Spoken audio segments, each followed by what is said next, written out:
सकता हूँ कि देश विदेश तक मेरा एक छोटा सा परिचय है। गौ माँ की सेवा करना, जन जन की सेवा करना, 300 कथाएं मैं कर चुका पूरे देश विदेश तक। और एक छोटा सा मेरा परिचय है, 861 बेटियों की मैं शादी कर चुका, जिसमें 89 मुसलमान बेटियों का मैंने निकाह किया। परंतु बंधुवर पहली बार आने का मौका मिला। मैं चाहता था कि अध्यक्ष जी और किसी को बुलाते तो मुझे जरा सुनने को मिलता, पर अखिलेश भैया की ऐसी इच्छा थी कि मैं ठाकुर जी भेंट करूं। पर इतना ही मैं कहूंगा आपसे, इतना ही निवेदन करूंगा। वो ये निवेदन करने के लिए मैं आया, एक अखाड़े का महामंडलेश्वर होकर बहुत बड़ी प्रतिष्ठा होती, पद होता है, जिम्मेदारी होती, qualification. My qualification too I am Vedantacharya and philosophy and Sanskrit AA and सब कुछ करने के बाद, कथा कीर्तन सब कुछ करने के बाद, सबका घर बसाने के बाद, my family is no sister no brother, मैं अकेला था। और मुझे लगा कि जो एक बात बोली जाती है जो नहीं हो रही इस देश में, सबका साथ और सबका विकास का जो नारा लगाया जाता है, वास्तविकता ये है कि केवल समाजवादी पार्टी इस बात को सार्थक कर सकती है और कोई नहीं कर सकता। परंतु ये जो आपकी तालियां बज रही है, पहली बार देखने को मिला कि पार्टी में आना, फिर उसको ज्वाइन करना और फिर इतनी तालियां। मेरी समझ से ये तालियां आपकी खुशी की नहीं है, क्योंकि मैंने गोपाल जी का संदेश लेकर आना था और मैं गोपाल जी को लेकर आया। पर यही कहना चाहूंगा कि ताली वो नहीं बजाते खुशी में। कौन नहीं बजाते? ताली वो नहीं बजाते जिन्हें गम होता है, ताली वो बजाते हैं जिनके हाथों में दम होता है। ये दम के लिए तो मैं आया हूँ यहाँ पर। अरे भाई, सन्यास जीवन छोड़ करके और इतनी बड़ी प्रतिष्ठा सब कुछ छोड़ करके सारा सन्यास जीवन व्यतीत करने के बाद मुझे लगा आवश्यकता है मेरी, किस बात के लिए?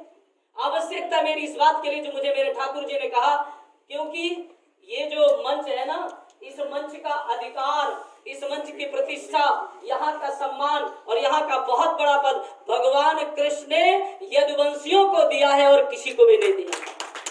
और इसीलिए मुझे आना पड़ा और इसीलिए मैं आया तो ठाकुर जी के लेकर आया। लेकिन मैं संदेश क्या लेकर आया हूँ? मैं संदेश कल बिहारी जी से एक ही संदेश मिला, इसलिए मैं उनका रूप लेकर आया हूँ। उन्होंने मुझे एक ही बात कही, यमुना मैया ने भी यही कहा और बाकी बिहारी जी ने भी कहा कि जाइए अब सन्यास की कथाएं बंद कर दीजिए, अब सबसे बड़ी कथा ये संदेश लेकर जाइए कि इस देश में आज का नौजवान भटक रहा है, घूम रहा है, डिग्रियों का ढेर लेकर घूम रहा है, उसको कोई नहीं पूछ रहा। इस देश की समस्या खड़ी हो गई, जो बोला गया वो किया नहीं गया, क्या नहीं किया गया। जो सत्ता में बैठे हुए हैं वो क्या कर रहे हैं? मैं इतना ही कहना चाहूंगा, ना काबिलों की बात क्या, क्योंकि लिखता रहता हूं, ना काबिलों की बात क्या, काबिल बदल रहे हैं। अरे समंदर का क्या भरोसा, साहिल बदल रहे हैं। यूं हंसकर बोले सत्यात्मानंद, क्या बोले? यूं हंसकर बोले अखिलेश जी, अरे तुम तो विनाश की तरफ चला रहे हो, हम देश को विकास की तरफ ले रहे हैं। इसलिए मैं इतना ही कहना चाहूंगा, अब विकास की आवश्यकता है। आप सोचिए, मेरा जैसा सन्यासी, I am enter to 60 year, मैं 60 में प्रवेश कर चुका हूँ और इतना करने के बाद मुझे क्यों लगा कि अखिलेश भैया को इस समय लाठी की जरूरत है, साधुओं की। और मैं आपको वचन दे रहा हूं कि आज के बाद आप ये मत सोचिए कि साधु समाज आपके साथ नहीं है। मैं आपसे आश्वासन देता हूं, इस देश का नौजवान साधु आपके साथ लगेगा और इस देश में आपको मुख्यमंत्री बनाएगा। और वो देश है उत्तम प्रदेश। क्या देश है? आप क्या बोलते हैं? उत्तर प्रदेश। उत्तर प्रदेश में सत्ता में लोग, मेरा कोई विरोध का पक्ष नहीं है, मैं न्यायप्रिय व्यक्ति हूँ, लेकिन मैं यही कहूंगा, आज महंगाई बढ़ती चली जा रही है। आज इस देश में महंगाई बढ़ती, किसान परेशान है कितने महीनों से। बार बार मैं अंबाला आश्रम में, मेरा बहुत बड़ा वृंदावन में, बार बार निकलता रहता हूँ, देखता रहता हूँ, उस समस्या को पढ़ता भी रहता, सुनता रहता हूँ। लेकिन किसानों का, वाकई लोग कहते कि मैं मसीहा हूँ, मैं सब कुछ कर रहा हूँ। अभी किसान की तो बात सुन रहे थे आप, क्योंकि मैं तो पहली बार आया। लेकिन मैं इतना ही कह सकता हूँ, किसान का ही हम दिया खा रहे। सत्य तो ये है, भगवान मिलेगा कि नहीं मिलेगा। मंदिर में हम घंटियां बजाते रहेंगे, परमात्मा का दर्शन होगा कि नहीं होगा। लेकिन सच्चाई तो ये है, किसान ही इस देश का अन्नदाता है, सबसे बड़ा भगवान को होता है। आज वही तो दुखी है, उसको मुआवजा सही नहीं मिला। इसलिए मैं इतना ही कहना चाहूंगा, क्योंकि समय की यहाँ परिधि है और समय की सीमा, इस बात को भी मैं समझता हूँ। परंतु आवश्यकता है परिवर्तन की, आवश्यकता है बदलाव की। और मैं यहाँ पढ़ता रहा, बैठकर सोचता भी रहा कि अच्छी लाइनें लिखी है आपने कि बदलाव की जरूरत है, परिवर्तन की जरूरत है। इसलिए मैं चलते चलते इतना ही कहूंगा, मेरे को गोपाल जी ने एक ही बात कही, यमुना मैया ने एक ही बात कही, यमुना मैया कितनी गंदी है, गंगा भी कितनी गंदी है। वो यमुना माँ की पुकार थी कि मैं तभी शुद्ध हो जाऊंगी जिस समय अखिलेश जी मुख्यमंत्री बन जाएंगे। ये किसी के पाप की बपौती नहीं है कि वही गंगा साफ कर सकते हैं, वही यमुना साफ कर सकते। भारत की धरती में जन्म लेने वाला ना कोई हिंदू होता है ना मुसलमान होता है, अरे जो इंसान होता है वो इंसान होता है। इसलिए इतना ही कहूंगा और इतना ही कहकर विश्राम देना चाहूंगा। पूरी तरह से यहाँ मेरे सारे पत्रकार बंधु हैं, मैं आपसे इतना ही कहूंगा, जब तक मेरा जीवन रहेगा, जब तक मैं काम करूंगा, मैं ना सीट के लिए आया हूँ ना चुनाव के लिए आया हूँ। ये जैसा चाहे, ये मेरे छोटे हैं, प्रिय हैं, ये जैसा चाहे, जहां चाहे वहां मैं समर्पित हूँ, वहां मैं खड़ा मिलूंगा आपको। इसलिए इतना ही कहूंगा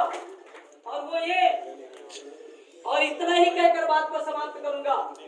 और वो ये कि बदलने वाले तो वो भी क्या करते हैं, बदलने का काम करते हैं, लेकिन आज बदलने की तो चर्चा यहाँ पर हो रही, बदलने का तो है, लेकिन बदलना किसको है? बदलना उनको है जिनके हाथों में दम होगा, वो बदल लेंगे।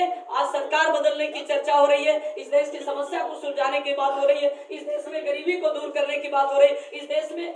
लेकिन मैं इतना ही कहूंगा कि मैं भी तो सन्यासी हूँ, यहाँ भी सत्ता में भी सन्यासी है। अब तो सीधी सी बात यह है कि अखिलेश भैया चिंता मत करो, सन्यासियों की लड़ाई हो। क्या घोड़ाते हो, क्या चिंता करने की बात करते हो? इसलिए चिंता करने की जरूरत नहीं है, परंतु इतना ही कहूंगा, आइए संगच्छध्वम सम्मिलित्वम। मैं तो देखो साधुओं का लोग कहते हैं मुसलमान अलग करो, अरे भाई याद करिए अब्दुल रहमान खान, इतना बड़ा नाम है उसका, जिसने वृंदावन में 2 दिन रहकर भटकता रहा, घूमता रहा। ये कहानी नहीं है, घटना है। लेकिन लोग कहते हैं कि मुसलमान ठाकुर को नहीं मानता, मंदिर को नहीं मानता है, लेकिन उस रहमान रस खान ने 3 दिन बाद बांके बिहारी जी को रात में 12 बजे बाहर निकाल लिया था और गले से लगाकर टोपी और कुर्ता पहना दिया। इसने अब्दुल रहमान खाना इतना नाम है इसका। इसलिए मेरे भाइयों, मेरी बात को बहुत थोड़ा गंभीरता से लीजिएगा, मैं वाकई समर्पित होकर आया हूँ। इसलिए समर्पित का मतलब यह है कि रंग वाले रंग से तस्वीर बदल देते हैं। आखिरी लाइन आपसे निवेदन कर रहा हूँ मेरे भाइयों, रंग वाले रंग से तस्वीर बदल देते हैं, निकला हुआ तीर कमा से बदल देते हैं। ऐ नादा तो अपने आप को न बदल सका, अरे बदलने वाले तो सरकार बदल देते हैं। इसलिए बहुत बहुत धन्यवाद। कोई बात मेरी बुरी लगी हो उसकी चिंता आप ना करिएगा, उसे मुझे वापस कर दिए।